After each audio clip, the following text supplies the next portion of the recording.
As we near the end of the MCU's Phase 4 slot of TV shows on Disney+, God, that's a mouthful, I thought now would be an appropriate time to begin discussing them. It's been a bit of a mixed bag in terms of quality, and since a lot of these shows have very different purposes, or stylistically are just handled very uniquely, it can be tough at times to decide which ones succeeded in telling their stories, and which ones may have lacked in one or more ways. In this video, we'll go over the first 3 shows released: WandaVision, Falcon and the Winter Soldier, and Loki. This is part 1 of a 3-part video, so remember to subscribe for the next 2 in the near future. But until then, let's begin with our first show, Vision Wanda. WandaVision marked the very first MCU TV show to be produced by Marvel Studios, and given how formulaic the MCU can get at times, and the fact that by merely switching to a television show they were already shaking things up quite a bit, the fact that this show is so strange is even more peculiar. But I do like it. A huge bonus I can say for this show is that it mostly got better every episode, and it almost always left you wanting more. I watched this show week to week, which I think is the best medium for this particular show, and there would always be so many theories and speculations for what they were going to do with certain plot developments or with last episode's unusual tomfoolery that was like my entire social media for a few weeks. It kept people constantly talking about the show and excited for the next episode, but when the finale came and went and very, very little of it was paid off, I think it kind of left a bad taste in a lot of people's mouths. Ralph Boner? Boner. Now, a lot of that was our fault, the audience, since every time we'd see the color red, we'd become convinced that there was a Mephisto foreshadowing, or if someone scowled, we'd think they'd been cast as a new Wolverine. But I do think this show leaned into that kind of stuff a bit too much at times, and it left us feeling a bit empty. It was very aware of when we might start to speculate, and it feels a bit cheap now knowing they did shit like adding in Evan Peters just to get our hopes up, knowing that it would just be a huge letdown. It also doesn't help that the finale was probably the weakest episode in the entire show. With very little traditional MCU action throughout, I can kinda understand why they think a big CGI fight scene to end it was necessary. But I wish they would have trusted that the people watching weren't watching and waiting for the next big fight scene, they were watching because they were enjoying what they were being presented with. Slower, more methodical storytelling with a lot of questions and ambiguous answers. The Vision vs. White Vision philosophical showdown regarding the ship of Theseus was cool and inventive as hell. The battle between Wanda and Agatha was fine. It had a creative ending, so I'm happy to give it marks for that, but at the end of the day, it's pretty much the same as every other MCU climax. And I really don't like how this show started telling us we should sympathize with Wanda towards the end. Just let this be a story about a character we love who went through some horrible trauma and isn't handling it well. That's more intriguing than her actions being justified, and it's also a lot more intriguing than there being an ultimate big bad guy. Or 2 of them, one of whom is so poorly written, I literally cannot for the life of me remember what his name is or any of his motivate. Oh, he didn't really have any? Yeah, that tracks. Agatha is fun, I'll give her that for sure. Catherine Hahn is a delight, and her existence being an exposition dump a lot of the time could have been handled worse, but I would have preferred it if they explored Wanda being the big bad of this series for more time as opposed to us being told it was Agatha all along, when that wasn't even really the case. Again, it's a weird attempt to deflect the brunt of the blame off of Wanda, who's so clearly at fault here. But the show does do a lot of stuff really well, despite my bitching. The concept of jumping decades every episode was handled pretty well, as was the actual reason they were doing it. I was somewhat okay with that just being the thing this show was doing, just as a bit of a framing device. Shit was weird enough as it was, I was fine with it not having any justification. But then we get that flashback and find out she watched and loved all these shows from different decades, and it gives this whole thing just a lot more depth. Plus, they actually portray these homages well, where the sets and the outfits and hell, even the way Elizabeth Olsen and the other actors spoke and acted really resembled the shows of each decade they were spoofing. It made things really easy to watch and get engaged in just off of the look and vibe alone. Speaking of Elizabeth Olsen, she really is fantastic in this role, isn't she? In a franchise predominantly consisting of excellent actors giving excellent performances, she has managed to stand out and dominate this role. I'm not gonna say she's RDJ Iron Man or Hugh Jackman Wolverine, but much like Ryan Reynolds as Deadpool and Margot Robbie as Harley Quinn, she has absolutely taken this role in a somewhat short amount of time and ran with it. Elizabeth Olsen has such a unique charm to her that I can't quite put my finger on. But no, jokes aside, she has such wonderful charisma and screen presence that she practically forces everyone she interacts with to have great chemistry with her, and she makes every scene she's involved in better because of it. Paul Bettany likewise is great, and I like how we see him come to grips with his own mortality here too. We're not just told right away that he's fake, we kind of watch him figure that shit out on his own. We kinda know, obviously we know something's off here, but still, it's very trippy, and honestly I think the show could have leaned more into its weirdness and genre homages than it did, but I still appreciate the attempt. WandaVision was a very unique jumping off point that I do think was handled well, though I don't think it's the most rewatchable show, which is important for a small series like this. That's sort of the problem when you bait a bunch of big reveals and don't really deliver, all while spending a bit too much time on the characters you don't really care about without spending any real time trying to make us care about them. Which was another thing I was a bit ambivalent about. Yeah, Jimmy Woo is fun and all, but most of the other stuff going on outside of Westview was a bit boring, which is a shame because they were kind of watching this show alongside us. That's a really neat idea that they could have played with more, but it didn't suck, it was just a tad lackluster compared to the rest of the show. A solid first entry and one that made me really excited for what was to come next. Unfortunately, I've always been a huge fan of Wanda and I've always liked Vision, but the same can't really be said for these next two. Certainly not the show I was most hyped to hear about when all these future releases got announced, but was the Falcon and the Winter Soldier good enough to change my mind? No, not really. But it's an alright show. A few things really come to mind when I think about the show, and I don't really think about this show all that much. And that's pretty much the first thing I think of when I get reminded of this show. Damn, was it forgettable. That usually comes from an uninteresting plot, boring characters, or a conclusion that was meh. Not an awful plot or horrible characters or an unsatisfying conclusion, because then I think about this show and remember how bad it was.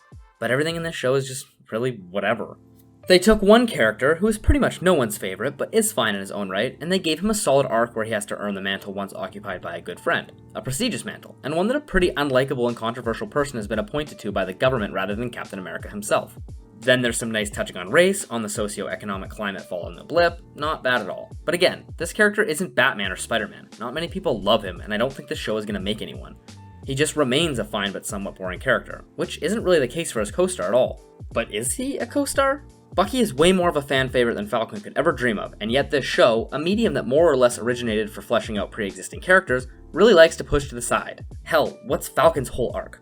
Earning the mantle of Captain America. And here we are, nice. Good touch, that's dope. What's Bucky's? Shedding the moniker of the Winter Soldier. Sucks to suck, Barnes, go back to mass murder, you were cooler then.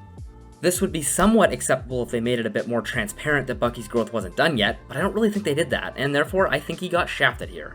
The title change could have even just been a gesture. Change it to the White Wolf or something. Show he's trying to change and succeeding thus far. That's obviously the vibe I got from the conversation he finally had with Yori, which also pissed me off by the way, because that was kind of like Bucky's main thing throughout the show and they kind of just cut away the second it starts. Let the emotional scenes breathe, goddammit. Had a season 2 been promised right away, I'd excuse a lot of this, but we're many months past now and still nothing, even though people keep insisting it's coming. So I think it's fair to criticize this show's poor usage of such a cool and beloved character.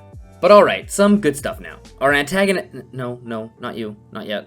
Our antagonist, John Walker, is pretty damn good for the first while. Most of the while. Can you say that? He's great most of the time. I love his introduction in his first few episodes. I started the show just a little bit late, and the only spoiler I got was that the new Captain America was a fucking dick. So it was pretty cool to watch and be like, come on, he seems like a pretty good guy. And then intensely hate him so quickly after that. Wyatt Russell gives an absolutely killer performance here. A lot like Joffrey, where normal people can celebrate how good of an actor he is due to the negative feelings he's eliciting, while absolute dumb idiots can send death threats as if the character on TV were a real guy. It's cool to see how territorial and protective we get over the mere mantle of Captain America, and giving it to a pretty unstable guy who's got the skills and training for the role, but not quite the heart and emotion was great. It set the stage for Falcon to take it really well. I didn't love giving him a redemption arc at first, but it made a bit more sense as time wore on. He was never a purely bad guy, he did always want to help people, he just lost his way a bit, resulting in him killing a guy, which, man, just none of our other heroes have ever done that. Yeah, that was a little distracting when we know even the main characters in this particular show do that shit on the daily, but I guess Walker's was a bit more public and brutal, I guess? Speaking of killing other people, here's our other antagonist, and you know, she's just a scrappy little fighter with a heart of gold she's just misunderstood. Or at least that's what the show really wants us to believe, and in my opinion, it doesn't work very well at all.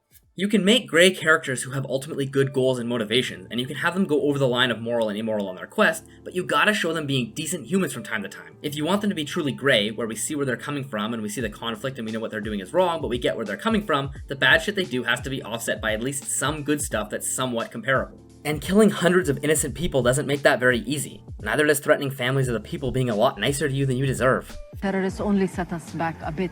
You have to stop calling them terrorists. But that's precisely what they are. Textbook definition. Asking them not to be called that makes you look very silly, Sam. Which is another thing I dislike, because Sam sympathizes with his character a lot, and it makes him come off as a pretty weird guy. Imagine if after Thanos snapped half the world away, instead of slicing his head off, Thor threw an arm around him and told him he made some good points.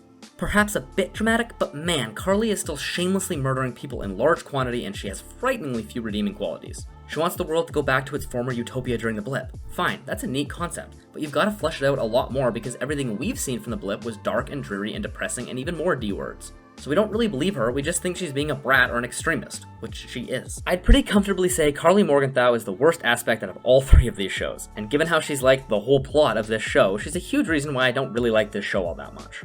There's some good stuff, for sure. I like the Isaiah Bradley stuff, and Bucky and Sam's banter and back and forth was really good. I wish we had more stuff like that. If there's a season 2, I want no villain, no overarching goal, no motivations. Just Sam and Bucky building a boat. The series motivation should be don't build this boat wrong. Also, I want Zemo to dance more. Who the hell would have thought this guy would come and steal the show as much as he did? I actually kind of hate his role in Civil War, but he breathes so much life into the show, and he's a big reason a lot of the iconic scenes in the show even exist. The wardrobe department also killed it with this guy. I want that coat almost as much as Mobius wants a jet ski. But if I haven't mentioned it enough times already, a lot of that good stuff is offset by how forgettable the other stuff going on around it is. Hell, the fucking pitch meetings even forgot to put it in the Phase 4 compilation. Sharon Carter and the Power Broker stuff completely slipped my mind when I first started making this script, and even when reminded, I still have a hard time believing that Joaquin Torres is actually in this thing. And that Power Broker twist was hardly a twist at all. It's not a bad show. I'd be content watching a second season, as I think there's a lot of room to grow and good stuff to go off of to make this better, but I do think it's a bit of an underwhelming follow-up to what came before it.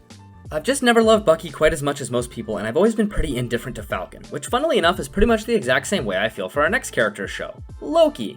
I've always considered him to be a pretty overrated MCU character, and I didn't have much of an opinion on Tom Hiddleston either way. His portrayal of him is great, it's hard to argue against that, he's clearly putting a lot of heart and soul into the role, but people absolutely flip their lid for this anti-hero except for, no he isn't.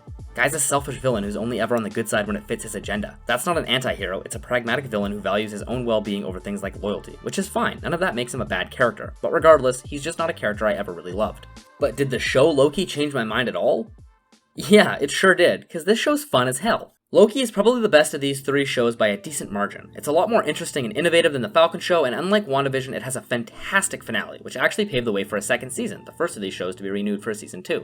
And it's not hard to see why. As much as I applaud a show like Loki for using its screen time economically and telling a short and tight story, this show, way more than most of the others, really could have thrived off of a more conventional season of television. With all of these franchise shows and streaming service exclusives, it's easy to forget that TV used to be a medium for long-form storytelling over the course of 10+ hours. Now most seasons are just like an extra long movie. Loki's entire runtime is just a hair over 4 hours. That's shorter than Zack Snyder's Justice League, and tons of movies push that 3-hour mark on the regular these days. It's not a knock on this show per se, but with all the world building and expedited character development and time-hopping reality-altering shenanigans going on, it would have been nice to slow down even more and flesh certain things out, namely characters and the relationships between them. Though how slow this show is at times is one of my favorite elements. The best part of this show, I'd say, is the relationship between Loki and Mobius, and almost all of it is just them having a conversation. For the first few episodes, they're kind of just building a bit of a profile on the other one, most notably in the case of Mobius. Then it turns into a bit more of a partnership, then there's some more betrayal and making up, and it ends with this nice little moment.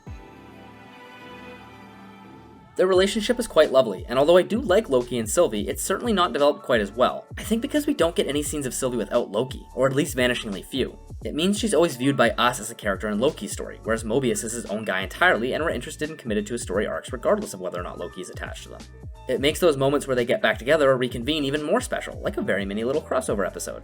The same thing regarding Loki and Sylvie can be said for our show's other main dynamic, Mobius and Renslayer, and it's a lot of the same stuff. Renslayer just isn't given enough time to be explored, and her actions and motivations seem a bit thin because of it. We know she's loyal to her position and to the TVA, but why? Even if it's just blind faith, that blind faith can be rooted in innumerable different things that would make her actions and her a lot more interesting. Blind faith because the alternative is too frightening, or because it's just too hard to accept what you've been doing for so long is wrong, is a thrilling concept. And her faith coming from something deeper than just this is my job and I know it's important could be insanely cool as well. Her pruning him pretty much on a whim should have been even more impactful, and it would have really reinforced how committed to the purpose a lot of the TVA members are. It could have reinforced where her loyalties lie either way. And I want to say it's natural for the TVA agents to go against the TVA pretty quickly once they find out they're being lied to, but I think in Mobius's case it's a little too quick. It does not take long at all for Mobius to go from this, I'm just lucky that the chaos I emerged into gave me all this. My own glorious purpose. Because the TVA is my life, and it's real because I believe it's real. to this. Burn it to the ground! We spend a considerable amount of time with him before, during, and even after, so there was an opportunity to naturally give this decision of his a bit more time to breathe. But whatever, I'm kind of nitpicking here to be honest. What I think is a little less of a nitpick is the absolute world record-breaking speedrunning character growth for Loki at the start of this thing. But there's a huge asterisk there, considering we've already seen our Loki grow a decent amount. So watching this one go back to being the pure chaotic evil he used to be and staying that way for a considerable amount of time would have been a bit annoying. Still, a single video takes him from murdering indiscriminately in New York a few moments ago to wanting to save random people who logistically have already died. It can be a bit jarring at times, but it's written fine enough and Tom Hiddleston is certainly acting well enough that it's never overly distracting. Like I mentioned earlier, this show focuses pretty heavily on world building, which is something we've had surprisingly little of in the MCU, and I think it's handled pretty fine. Pacing wise, it's actually great. They never dawdle on for too long or gloss over stuff we really ought to know more about, and the fact that we're guaranteed a second season means I'm perfectly fine with how much we have and haven't learnt about. This show also looks excellent. Sounds great too. The score and the dialogue, also the opening theme is awesome, quick and unique. The WandaVision ones were really great as well. As almost always, the actors are doing a wonderful job, namely Tom Hiddleston, who's always been someone many people consider a standout for his portrayal of Loki, but I think Owen Wilson as Mobius deserves a similar amount of credit. His vibe is wonderful in this show, and frankly, he might be my actual favorite thing about this entire thing. He gets enough screen time, depth, and even growth to easily be considered a level above side character, and I'd say he's right along Loki and Sylvie as the true main cast. Oh, and she's great too. I probably don't talk about her enough here, but she's a fantastic character. She gives off a similar ideology to our Loki without being a carbon copy. She's distinct enough to be her own person and her own unique character, but familiar enough for us to accept her in this role. I certainly want more of her in the future. But alas, I would be remiss if I mentioned good performances and wanting to see more of certain people in the show, and I didn't mention the show's finale, featuring Jonathan Majors as He Who Remains / Kang the Conqueror. This is the show's best episode, and in my mind, it's one of the strongest episodes in any of these Disney Plus shows. I love a slower episode that can entertain and build tension and emotion off of primarily dialogue. The stakes are high, we've built to this moment for almost the entire show, and one of our characters has been fighting for this confrontation for almost her entire life. After several layers of mystery and intrigue bled away the reveal of this show, the TVA, and the entire multiverse's ultimate ruler, Jonathan Majors gives us a quirky, eccentric, omniscient overlord who for quite some time seems about as easy to overthrow as a recycling bin with a wall behind it. Until he very suddenly declares he no longer wants the position, offers it to Sylvie and Loki, or asks them politely to end his life. And I find the ensuing fight between Loki and Sylvie particularly interesting. For maybe the first time in the entire MCU, we know Loki is telling the truth here. We know he should be trusted, and he's talking with the one person who could never trust someone saying what he's saying. It makes some of his growth pretty tragic here, because on one hand he's finally being truthful and honest and transparent, but on the other hand he's not getting a very warm reception. I wonder how this might affect him in the future. Some backwards growth and reversion maybe? I doubt it, but I do like the uncertainty. Loki is a show whose short runtime helps it feel more snappy and interesting, and yet simultaneously could have benefited from a few more episodes. From what we've seen so far, this is the only one that had true potential for a second season as we near the end, and I'm very glad that we're getting more. Oh, and also this might be like the MCU property with a perfect amount of humor for me. Volume, style, tone, consistency. I'm not saying it made me laugh nonstop, quite the opposite. I don't come to the MCU for gut-busting laughs. But the jokes they did tell were organic and distinct to the character, and it was less of an insert punchline here or a quip you could write for any character, and more snarky remarks based on emotion or some situational humor here and there. A variance of myself, plus an alligator, which I'm heartbroken to report I didn't even find all that strange. I don't know, I do think I want my stuff to be darker than it is light, but the levity worked here well because they let the stressful and dramatic scenes breathe and there were no fucking dumb jokes designed to undercut tension. Was there even a single attempt at a legit setup and punchline joke made in the finale? Not really, because we didn't need jokes, we needed tension and emotion and we got it. Thank you, Michael Waldron. Definitely my favorite show so far, and I had a heck of a time ranking it amongst every single MCU project because it was the first non-movie that I wasn't able to lump in with all the other solid but nothing special ones. And yes, WandaVision was in the higher region of that grouping, and yes again, I do have the entire MCU ranked and I adjust it with every new release or anytime I go on a nice viewing binge.